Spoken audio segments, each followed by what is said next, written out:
Finally, the wholesome year, the feel-good year.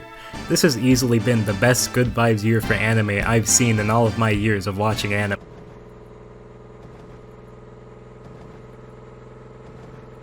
Shut up, that doesn't count.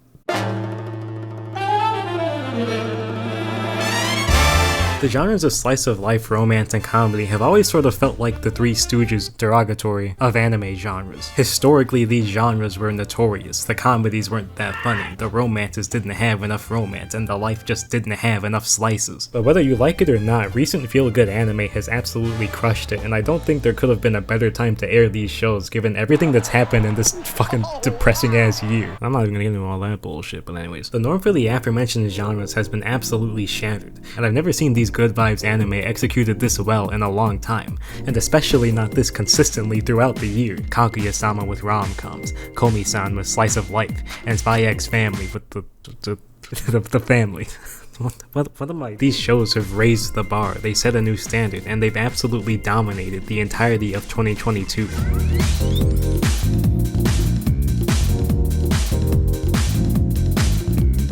First of all, let's talk about the biggest change we've seen in anime this year, in my opinion, comedy. Over the years, mangakas and animators have worked closely with the world's finest to master the literary art of comedy. There were many sleepless nights, relationships were tested, and many even gave up out of concern for their own physical and mental well-being. But in the end, no one could have predicted the level of comedy they'd unveil onto the world.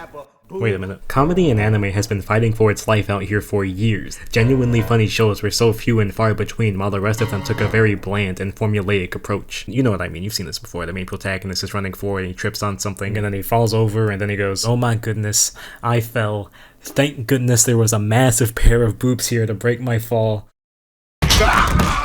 You've seen this joke before, and you're still good to see it at least 500 more times. Bruce Lee is afraid of this joke now. But recent anime has been steadily shifting away from traditional fan service in favor of more over-the-top characters and storytelling. Spy X Family, for example, is a show about a world-class spy, a notorious bloodlusting assassin, and a small baby child that is also a telepath. So they took these larger-than-life characters and made them incompetent at dealing with day-to-day life. Kaguya-sama features the most brilliant scholars in all of Japan, but they're busy being romantically inept sociopaths that refuse to confess to each other.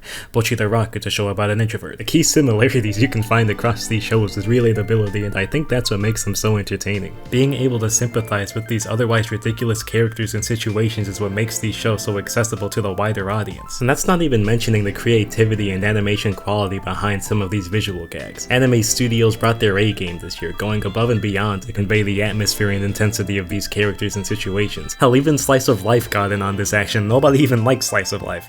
Okay, well, that's not true, I do. But let's be real here, Slice of Life had no business looking as good as it did or going anywhere near as hard as it did this year. It should be criminal to look this good as a Slice of Life.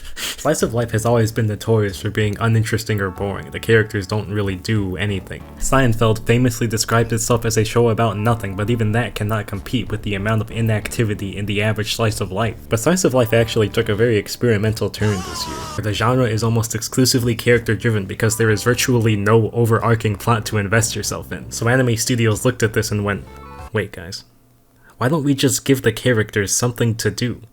And somehow it fucking worked. Komi Can't Communicate explored what happens when Komi tries to communicate. The DIY Club showcased the excitement and passion behind a trip to Home Depot, and then Call of the Night invented the first lo-fi anime. Each slice of life gave their characters something to strive for, and that motivator added a surprising amount of depth to these characters that really breathed a new slice of life into their slice of life. Now match that with stellar animation, voice acting, pacing, lo-fi hip-hop vibes, and suddenly Slice of Life is the most consistently engaging it's ever been in my opinion. Now I don't know what the fuck Cloverworks was thinking, but they didn't miss a beat. This year was absolutely the year of Cloverworks, and they went and showed the world that they were capable of ending an anime. And then they took it a step further. There was one good romance anime that aired last year, and it was from Cloverworks.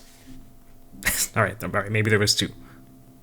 Alright, 2.5. Slice of life and comedy had worked valiantly to elevate anime to new heights, tirelessly lugging the rickshaw along, while romance just kinda sat in the back and laughed at them. It kinda chose to be that kid in a group project that doesn't contribute anything really, they're just there to leech the grade. Yeah, that was romance being a subplot. I think the main issue with romance in anime isn't quite the genre of romance itself, but rather the anime version of romance, the self-insert harem fantasy version, and that's just because it's boring. You have plenty of tropey, questionable, or even outright dumpster fire anime out there, but that dumpster fire is still fire. Rent-A-Girlfriend is a fire anime. But the weird thing with romance is that when it goes high, it flies to the fucking moon. And as a result, romance's reputation had plenty of wiggle room here. It didn't have that same embarrassingly deep Yamcha rut of shame to crawl out of like the previous genres. It just got to sit back and enjoy the show. So that's exactly what it did. Romance didn't do shit this year. With the exception of My Dress-Up Darling, Sasaki and Miyano would I don't know, Licorice Recoil, I guess?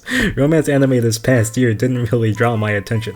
Dude, Licorice Recoil wasn't even technically a romance in the end. That was so stupid. Anyways, Kaguya-Sama, for example, just had the biggest rom-com finale in anime history. The name of this season was Ultra Romantic, and I didn't really watch it for that romantic payoff, but rather because this shit's funny. And I feel like it was a similar story for the vast majority of anime that aired this year, where romance was just along for the ride. But it's not really a big deal, and it didn't take away from any of the anime that aired this year, because frankly, these genres intertwine all the time, so it's not uncommon for something like this to happen. And romance may have been along for the ride, but you know what? Fuck it, I'm counting it. Congratulations, romance. I've always felt like the genres of slice of life, romance, and comedy had fit into a more niche side of the anime community. Year after year, you'd see shonen or for some reason, isekai powerhouses dominate the anime community, so 2022 felt like a massive breath of fresh air. It demonstrated that anime doesn't always have to be this high-octane hype fest or some depressing character drama to be enjoyable, as well as showcase just how creative and versatile the medium can really be. It can unlock our cringe memories in the most hilariously relatable ways possible. It can illustrate the love and care a